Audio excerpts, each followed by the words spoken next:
to say that you are marked for a miracle,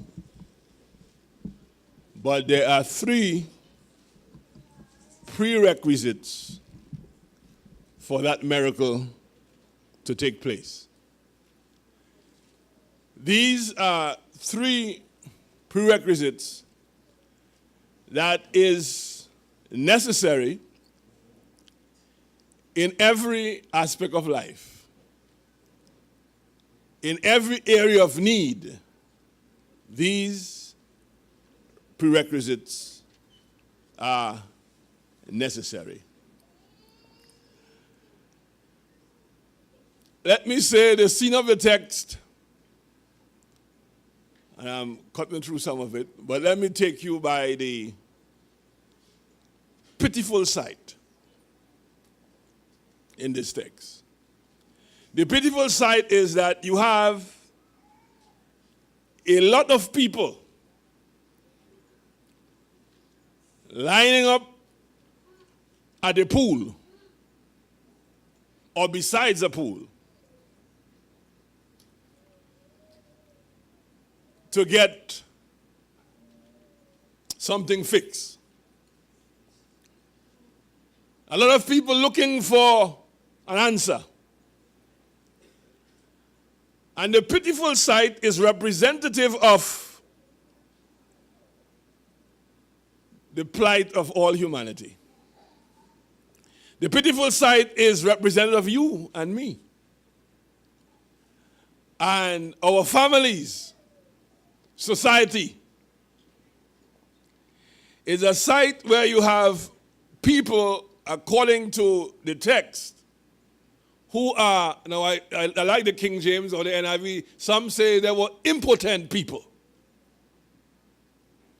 But synonymous with that word, of course, we could say disabled people.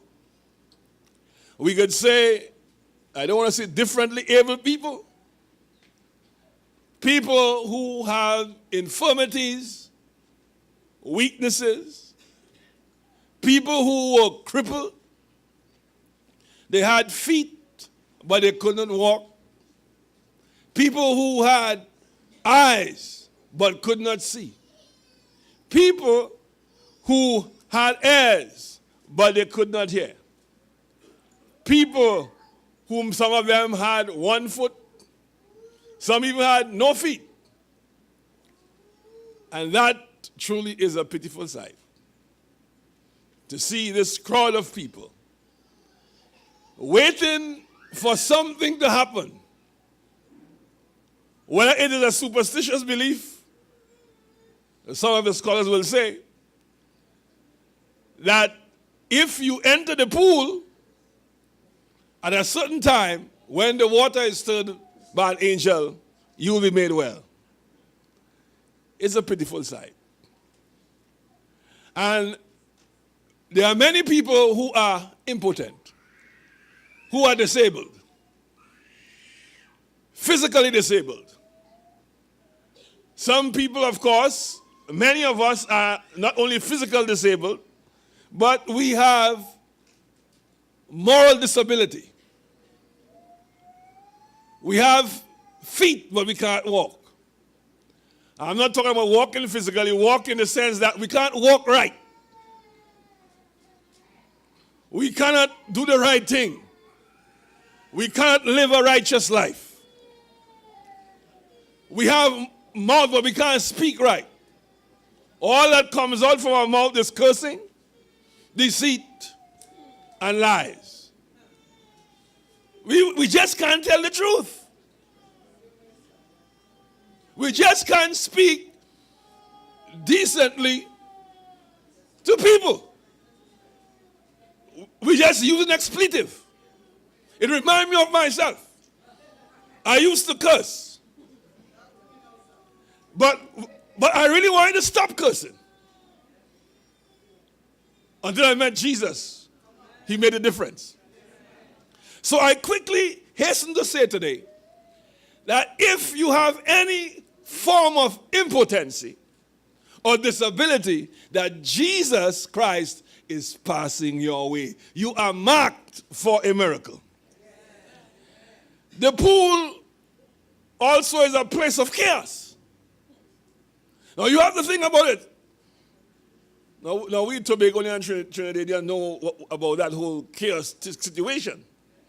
It's a place of chaos because there is this one pool that is limited, that has a statement, the first alone shall be made whole.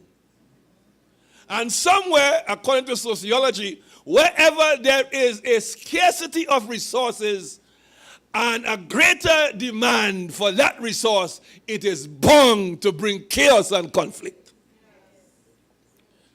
Because, you remember, it is only one person.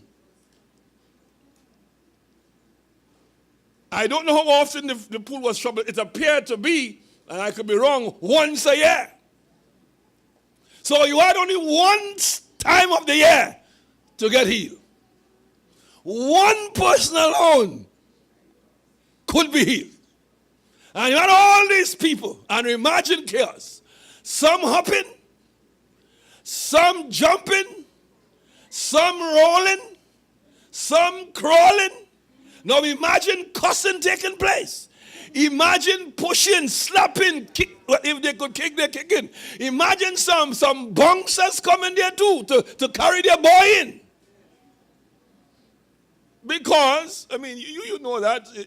I don't think we rush, At one time I know if the bus, I don't know, you go to the airport and people still rushing. They're rushing and you have a seat. But it's, so imagine, people rushing because it's only the first person. You might see people rolling. That's a sorrowful sight. A chaos. It is survival for the fittest. It is the strong that will survive. And this really is all about life. The strong will survive. It's a rat race. Bob Marley said, you ever see the human race in a rat race? They have a dog race and a horse race, but they see the human race in a rat race. That's a pitiful sight. But the truth about life is that so many of us are lining up in so many places to get in, to get something. I don't want to talk about playway. No, I don't want to talk about that. We line up to get something. But in the midst of that, I hasten to say, there is a sorrowful soul, the most sorrowful soul in the crowd. A man who was sick, paralyzed for over 38 years. Whether it means that 38 years he was coming at the pool, because Jesus said, the book said, Jesus said he knew he was there for a long time. He was the oldest, or the most, or let us say not the oldest, but he was there for the longest. And what is pitiful and sorrowful about this side is that this man, this pool was his last hope. Now you have to imagine, anybody will get sick, you go all other places. So imagine you have to put yourself in this man's place. He went a lot of places to be made well, man. He went to many doctors. He went all about the place. Wherever somebody said you could get well, he went. All of that failed him. And somebody said there's a pool. If anybody get in that pool, the first person they will be made well. So this man, he ended up by this pool. His last hope. But I'm interested in how did he get this way? The Bible tells us implicitly that he was a victim of his own device. Jesus, when he met him after, you hear what Jesus said? Jesus said, sin no more, lest the worst thing happen to you. So it suggests to us that the reason why he was crippled is because he did something. Maybe I don't know, maybe he tried to jump through somebody's window. He jumped through a window that he was not supposed to jump through. Or maybe they beat him I know a guy, right now, he was always drunk and molesting people. Some guy held him and they beat him, and today he could hardly walk.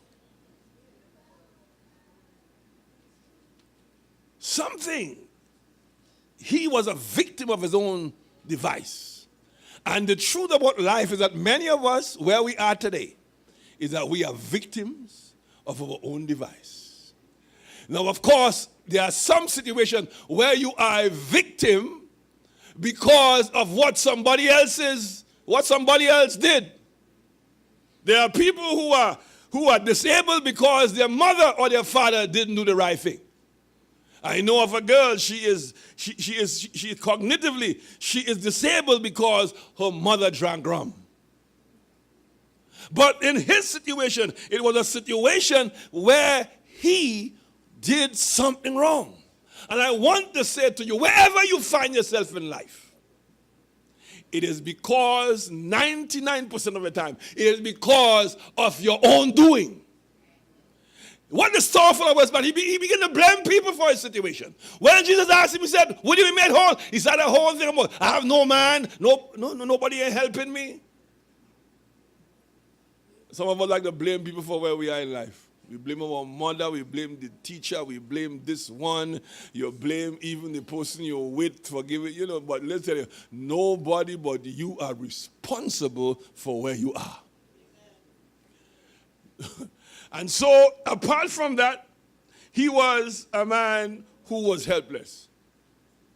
He said to Jesus, "I tried to help myself, but I just can't make it. I can't walk, so I had to roll and crawl, and there are people faster than me. They're making it in." He said to Jesus, "I have no man to help me." And this is a pitiful statement. It's like, listen, a man there for 30 years, it suggests to us that this man lived a horrible life. Nobody to help him. No sibling. No friend. In contrast to this man, remember there's a story where it had a man who was paralyzed, and 4 people, 4 friends or 4 neighbors took him and brought him, and they were so eager to get them well, they broke the roof of the people's house just to let them know, for Jesus to heal him. But this man, he said, "I have no man." So listen, my friend, be careful how you live, It doesn't matter how much money you have in this life. Some of us think because we have money, well, let me tell you, money can't buy relationships. And you'll have all your money and all that. You have your car. You'll have all of that. And it can't help you. So you live good. Nobody helped him. And in addition, he was waiting for Lady Luck. He said, "I'm going to get lucky one of these days." But Lady Luck never came. This man has reached the end of his rope. He has reached the end of himself. There was nobody to help him. And maybe there are some people here today who feel like they feel like this man. Nobody could help me. I am looking for some people to help me, but everybody let me down. My mother, my father, everybody let me down. My neighbors, nobody could help me. He is depressed. But the good news is that Jesus was passing by. And all I want to say to you this morning is that God will meet you at the point of your need. Help is on the way. Turn to your neighbor and say, "Help is on the way."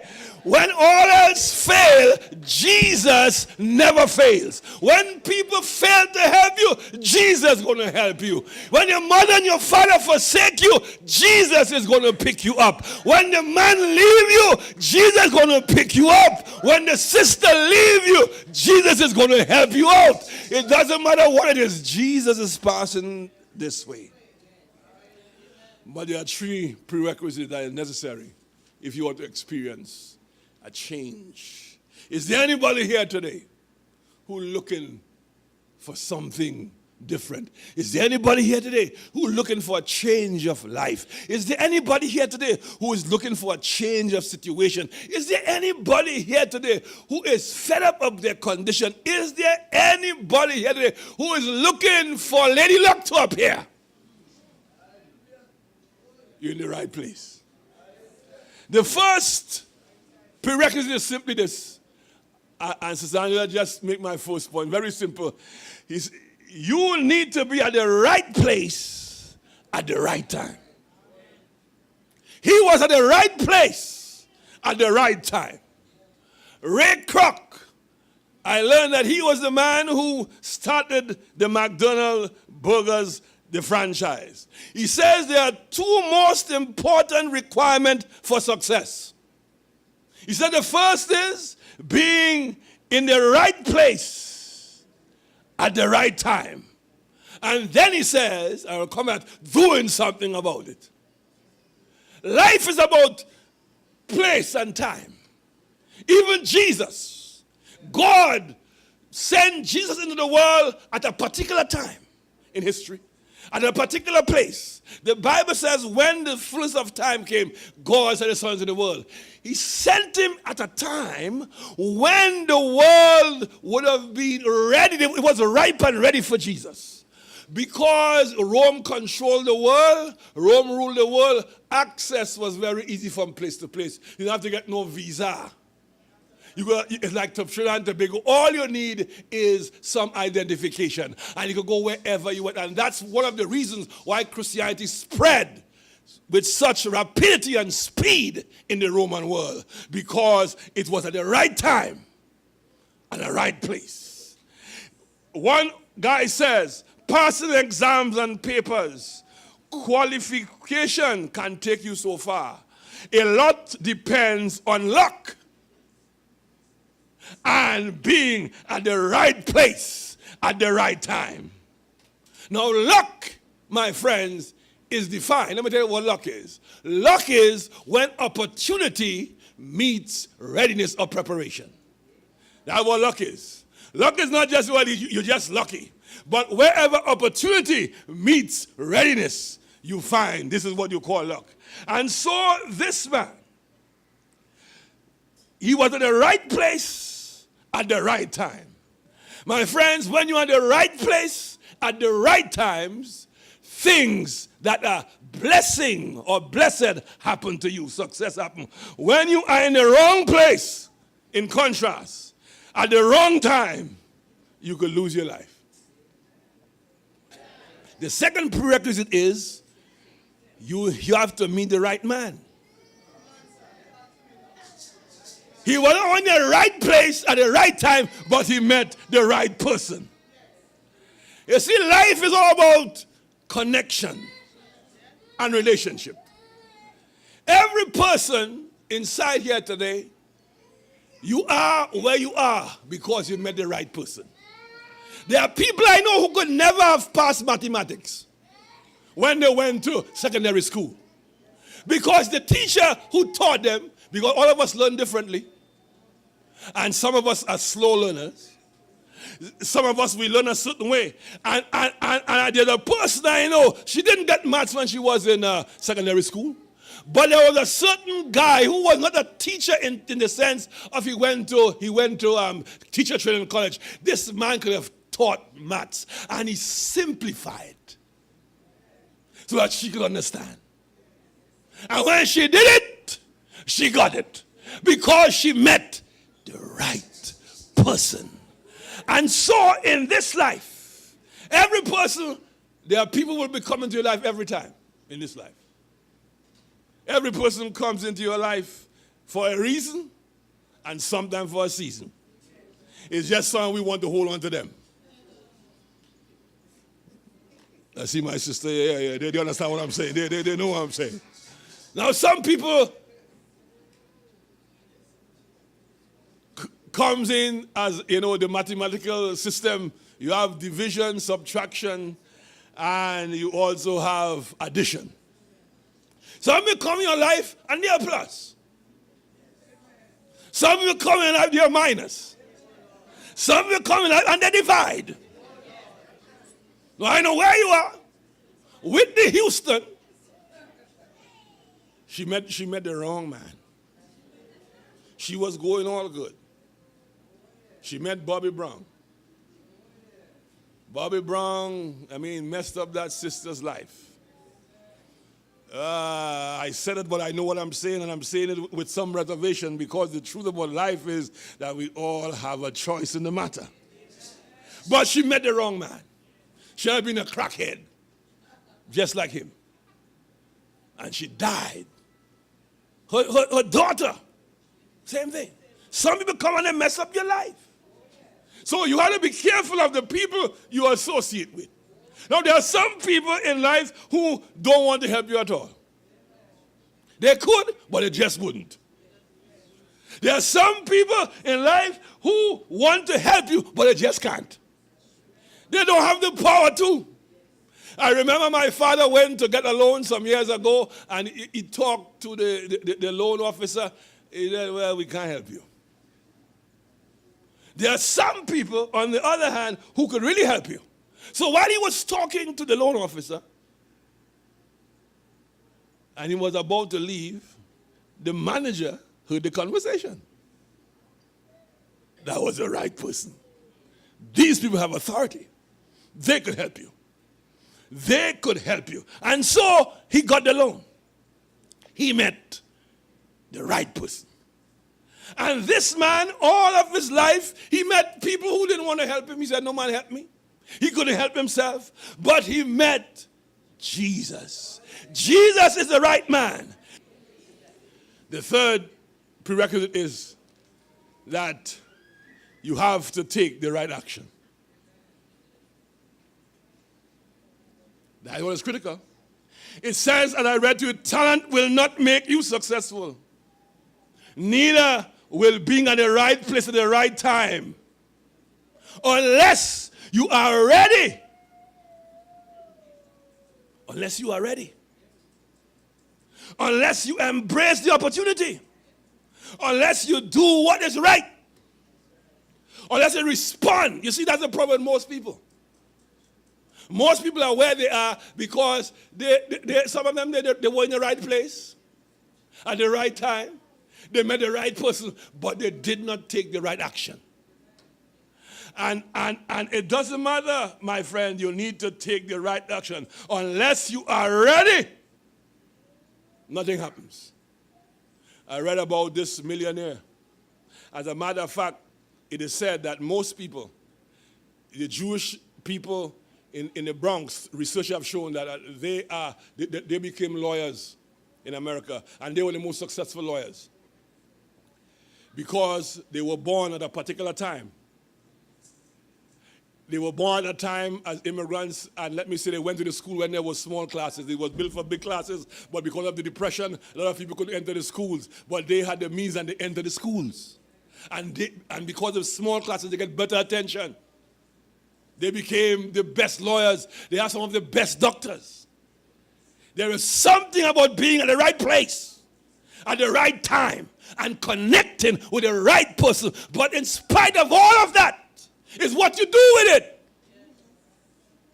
What you do with it, listen, there are people, I sent a man once.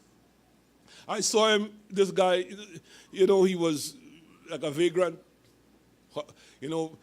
washing cars here. So I was at the right place at the right time. I went by Euphies to buy a piece of cloth. And the woman said, sir, you know anybody want to work? Anybody need a job? I said, yeah. I said, okay. He said, well, tell him to come tomorrow. So I know this guy, we call him Ghost. So I went, I bought a shirt jack. I bought a pants. I bought a sandals. And I said, Ghost, all your hustling is over. Our work is there for you.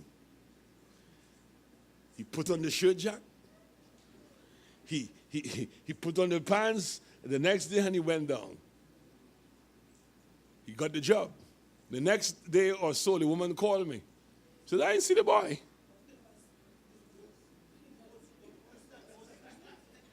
Ghost out. You see, the question is, Jesus asked a critical question that all of us need to answer. You see, he did not, he said to the man, do you want to be made well, sir? That's the question now. You wonder what Jesus, you can't see? You can't see me. I'm in a mess. You know I am, but listen, there are people who don't really want to get well. Why should I get well when I can get free handouts? Why should I get well? Because I get it. Well, he wasn't getting any attention, but there are people like that. Listen, my friend, Jesus said to him, take up your bed, sir, and walk. You know what he said? You really want to get well? Don't just say you want to get well. Show me. Show me you're serious about what you're saying. Show me you really want to change. Show me you want to be a better person. Show me you want to be a better life. Show me you want to come out of your situation. Show me you want me to fix it. I am telling you, take up your bed. That's correct. A lot of people, they say they want help. It's like a dog. Some of you might have been here, but some of you will not hear, so I'll tell you it again. My friend told me a story about a dog on a nail. Every time the neighbor passed in that community, he had, he said, what's going on here, boy? So he couldn't take it anymore. So one day he knocked on the person's door. The gentleman came out. He said, sir, I've been passing here these weeks and I'm hearing a groaning inside. It seemed like somebody in pain. He said, yeah. There's a dog there on a nail. He said, well, he said, why don't I help it? He said, no. It is not hurting him enough yet. It is not hurting him enough yet. Because if it was hurting him enough, he would have got up. And the thing, you have a lot of people crying, oh God, oh Lord, I have my children, them children, but they're not coming to Jesus. Oh God, I have problems, but they're not coming to Jesus. You don't really want help. Oh God, my family life, but you don't really want help. A lot of people are crying and look what and say, nobody wanted to help them, but Jesus was standing right in front of him. Help is right in front of him. And Christ said, do you want to get made whole? He started a blame game thing. The people don't want to help me. And the truth is, he failed to see that it was his own sin that brought him into that place. He blamed everybody for his situation, except taking responsibility for his situation. So Jesus said, you want to be made whole, son? You want to be made whole? Jesus said, take up your bed. And the man, the Bible said Jesus gave him three things. He said, rise. Jesus, your mother. I can't walk. He said, get up. Take up your bed. Third, come on, walk. Rise. Take up your bed. Walk. Movement. Movement, my friend, at the end of your obedience is your blessing. When Jesus gave a command, inherent in that command is the power to do what he said he wants you to do. If you say get up, you could get up. He will make the power available. If you said you could change your life now, it means you could change your life now. If you said stop doing it, you could stop doing it right now.